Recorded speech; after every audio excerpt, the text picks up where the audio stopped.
Düşey tanım editörünü açıyoruz. Güzergahımızı seçiyoruz. Doğru klasörden güzergahımızı seçtiğimizi emin olalım. PS3 klasöründen KTB dosyamızı seçiyoruz.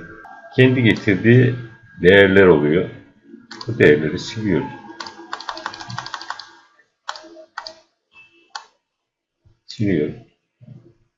İşlemlerden, araçlarda otomatik düşey güzergah tanımla diye bir komut var. Görmeniz açısından çalıştırıyorum. Elle klasik yapmak daha doğru veri veriyor. Ama bunu da görmenizde fayda var. Tam otomatik kazı dolguyu minimize ederek diyor. Seçiyoruz. Bizden enkes dosyamız yani arazi siyah dosyamızı istiyor. Onu girdikten sonra bizden değerler istiyor. Maksimum düşey kurp sayısı diye soruyor. Burayı 0 geçersek o kendi değerleri atıyor. İşte bizim projemizde %8 maksimum eğim kullanacağız. Minimum eğim binde 5'in altına düşmemenizi tavsiye ederim. Çünkü yağmur akışı olması gerekiyor. Su akışı.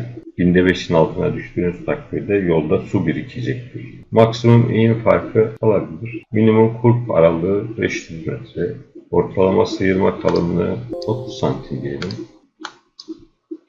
Hacim hesap yöntemini bunu 2 boyutlu olarak seçiyoruz. Çözüm duyarlılığını çok yüksek seçiyoruz. Duruş görüş mesafesine göre hesap yaptırıyoruz.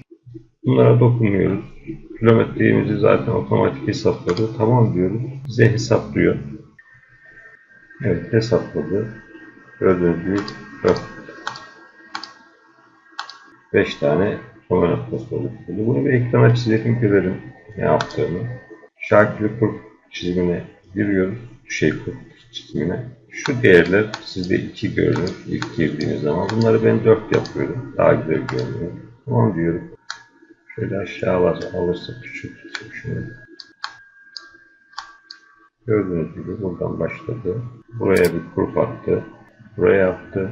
Buraya attı ve buraya. Tabii şurayı gördüğünüz gibi farklı geçirdi. Yapılabilir, yapılamaz diye bir şey yok. Ama ben genelde şu geçişleri hoşuma gitmiyor.